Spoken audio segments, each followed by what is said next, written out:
Hey, what's going on? It's your boy BT, and I came here to talk some boxing with the thousands of True School Sports subscribers. What's going on, guys? Now, it's late, or early in the morning, I could say. On the East Coast, it's like 5:15 a.m. over here. I'm a little tired. My energy's not that high. That's why. But I wanted to get into this story about, it was in the LA Times.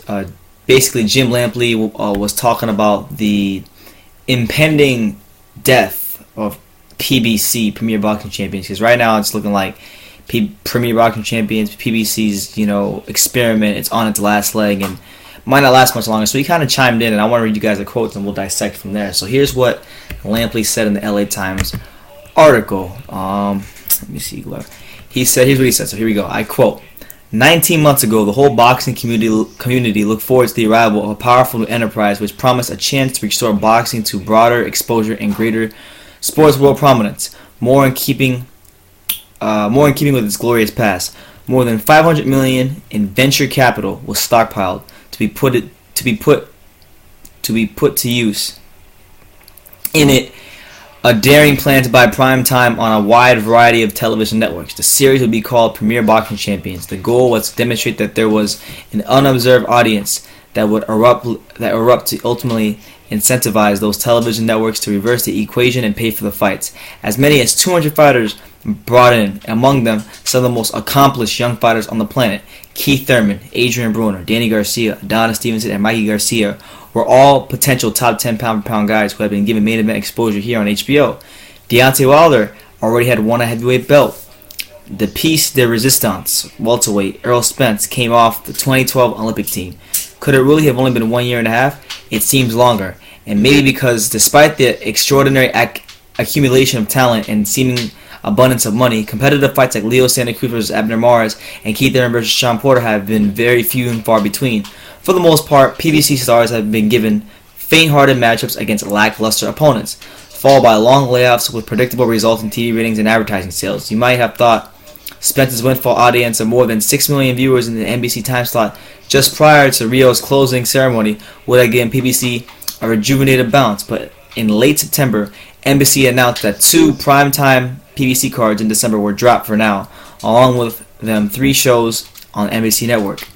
If PBC disappears, there will be an urge to see that as a devastating loss. In truth, it was predictable. Nearly 40 years of delivery via subscription channels like this one and our primary competitor Showtime have accustomed boxing's audience to seeing a continuous story uninterrupted by commercials. On commercial television, the mini-dramas in the corner between rounds are visible only as taped flashbacks. As live entertainment, it's not the same thing. Boxing's next shot in the arm will emerge gradually as high-profile and highly skilled fighters on PBC roster begin to achieve free agency and reintegrate into the upper landscape. In the best of all possible worlds, someday Keith Thurman and Errol Spence will match up with Terrence Crawford. Deontay Wilder will fight Anthony Joshua, and Adonis Stevenson will at long last face Sergey Kovalev. The path to that goal will require the unique brand of integrity, bravery, ingenuity, and passion that fuels real boxing promoters. People who are capable of doing one of the world's hardest jobs. As we can now see, there's a great deal more to it than just merely raising and spending $500 million. Now, Jim Lampley dropped that hammer. He kept it 100.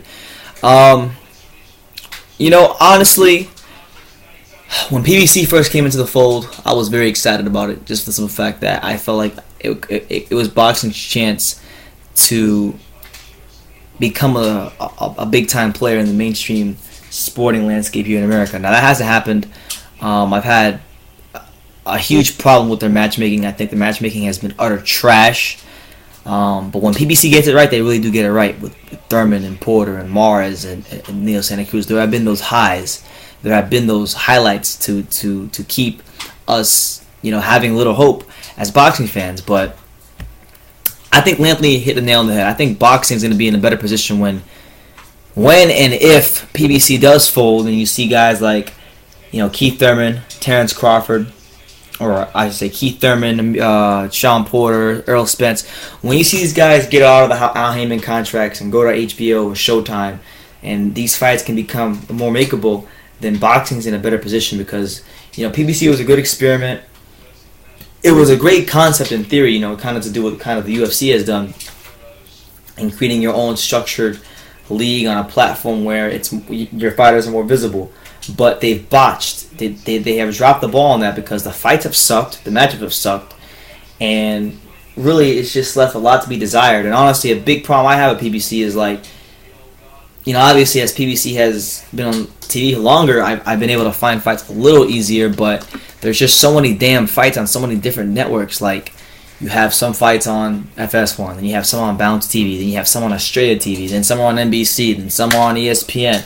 It's just a lot, and I'll go out of my way to follow it because I have to cover boxing, and this is what I love to do. But the average, Joe Blow at home isn't going to, look for freaking Australia TV or Bounce TV to go watch two prospects that really aren't A-level fighters square off. It's just not the nature of PBC. So I think they dropped the ball as far as not having a more structured way they televise their fights.